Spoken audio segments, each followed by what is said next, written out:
स्वर्गदूत ने उत्तर दिया, पवित्र आत्मा आप पर उतरेगा और सर्वोच्च प्रभु की शक्ति की छाया आप पर पड़ेगी। इसलिए जो आपसे उत्पन्न होंगे वे पवित्र होंगे और ईश्वर के पुत्र कहलाएंगे। देखिए, बुढ़ापे में आपकी कुटुंबनी एलिजाबेत के भी पुत्र होने वाला है। अब उसका जो बांझ कहलाती थी, छठा महीना हो रहा है, क्योंकि ईश्वर के लिए कुछ भी असंभव नहीं है। मरियम ने कहा, देखिए, मैं प्रभु की दासी हूँ, आपका कथन मुझ में पूरा हो जाए। और स्वर्गदूत उसके पास से चला गया।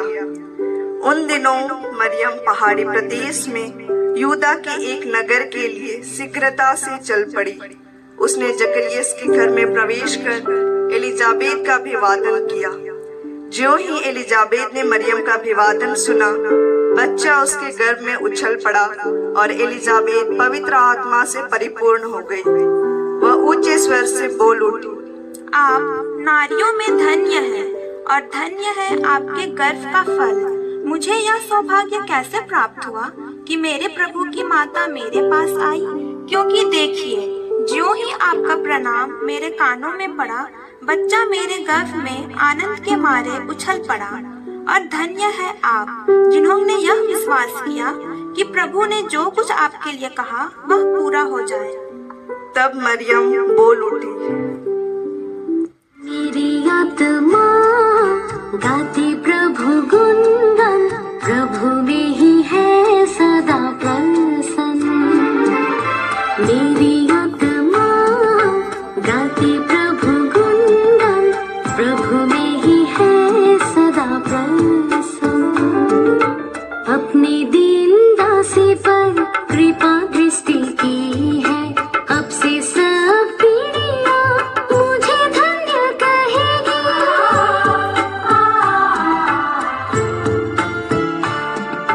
प्रभु ने मेरे लिए महान कर्ज किए हैं, पवित्र है उसका नाम। मेरी आत्मा गाती है प्रभु का गुणगान, मेरा मन अपने मुक्तिदाता में है प्रसन्न। मेरी आत्मा गाती प्रभु गुणगान, प्रभु में ही है सदा प्रसन्न। मेरी आत्मा गाती प्रभु गुणगान, प्रभु में ही है सदा प्रसन्न। ईसा मसीह का जन्म इस प्रकार हुआ। उनकी माता मरियम की मंगनी यूसुफ से हुई थी, परंतु ऐसा हुआ कि उनके एक साथ रहने से पहले ही मरियम पवित्र आत्मा से गर्भवती हो गई। उसका पति यूसुफ चुपके से उसका परित्याग करने की सोच रहा था, क्योंकि वह धर्मी था और मरियम को बदनाम नहीं करना चाहता था। वह इन पर विचार कर ही रहा था कि उसे स्वप्न में प्रभु का दूत यह कहते दिखाई दिया, यूसुफ दाऊद की संतान, अपनी पत्नी मरियम को अपने यहाँ लाने से नहीं डरे, क्योंकि उनके जो गर्भ है वह पवित्र आत्मा से है। वे पुत्र प्रसव करेंगी और आप उनका नाम ईसा रखेंगे, क्योंकि वे अपने लोगों को उनके पापों से मुक्त करेगा। यूसुफ नींद से उठकर प्रभु की दूत की आज्ञानुसार अपनी पत्नी को अपने यहाँ ले आया। उन दिनों कैसर अगस्तस ने समस्त जगत की जनगणना की राजज्ञा निकाली।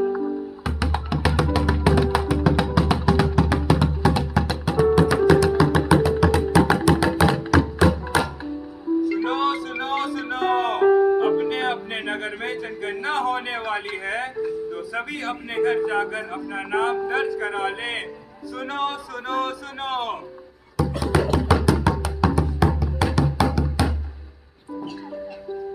सब लोग नाम लिखवाने के लिए अपने अपने नगर जाते थे। यूसुफ दाऊद के घराने और वंश का था, इसलिए वह गलीलिया के नाजरेत से यहूदिया के दाऊद के नगर बेतलेहम गया, जिससे वह अपनी गर्भवती पत्नी मरियम के साथ नाम लिखवाए।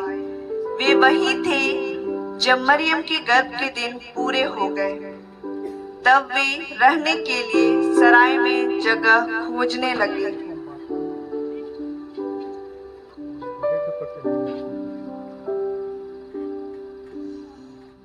क्या आपकी सराय में रहने के लिए कोई जगह है? नहीं, मेरे सराय में कोई जगह नहीं है।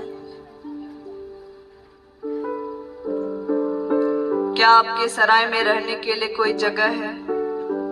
नहीं, मेरे सराय में कोई जगह नहीं है। क्या आपके सराय में रहने के लिए कोई जगह है? नहीं, सराय में तो कोई जगह नहीं है, पर गौशाले में थोड़ी सी जगह है। आप चाहे तो वहाँ ठहर सकते हैं।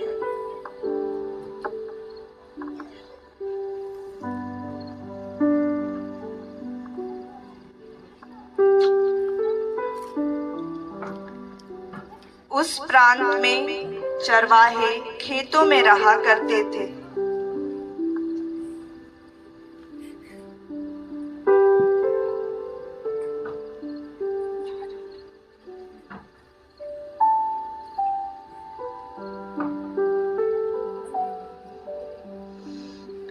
वे रात को अपने झुंड पर पहरा देते थे। प्रभु का दूत उनके पास आकर खड़ा हो गया। ईश्वर की महिमा उनके चारों ओर चमक उठी और वे बहुत अधिक डर गए। स्वर्गदूत ने उनसे कहा, डरिए नहीं, देखिए मैं आपको सभी लोगों के लिए बड़े आनंद का सुसमाचार सुनाता हूँ। आज दाऊद के नगर में आपके मुक्तिदाता प्रभु ईसा मसीह का जन्म हुआ है। यह आप लोगों के लिए पहचान होगी। आप एक बालक को कपड़ों में लपटा और चरनी में लिटाया पाएंगे। जब स्वर्गदूत उनसे विदा हो गए तो चरवाहों ने एक दूसरे से यह कहा, चलो हम बेतलेहम जाकर वह घटना देखें जिसे प्रभु ने हम पर प्रकट किया है। वे शीघ्र चल पड़े। नाचे झूम के, चरवाहे नाचे झूम के, आज सभी गा रहे सुर मिला रहे, आज सभी गा रहे सुर मिला रहे, मिलके करे वंदना। चरवाहे नाचे झूम के, चरवाहे नाचे झूम के। उन्होंने मरियम, यूसुफ तथा चरनी में लेटे हुए बालक को पाया, इसलिए वे ईश्वर का गुणगान और स्तुति करने लगे।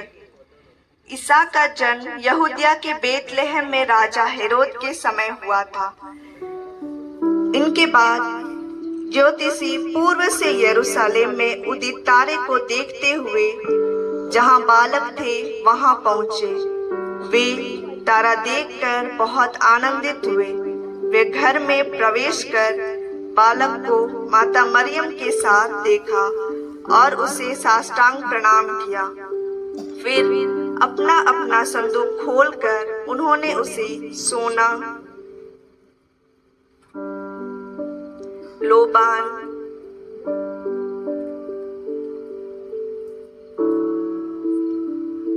और गंधरस की भेंट चढ़ाई।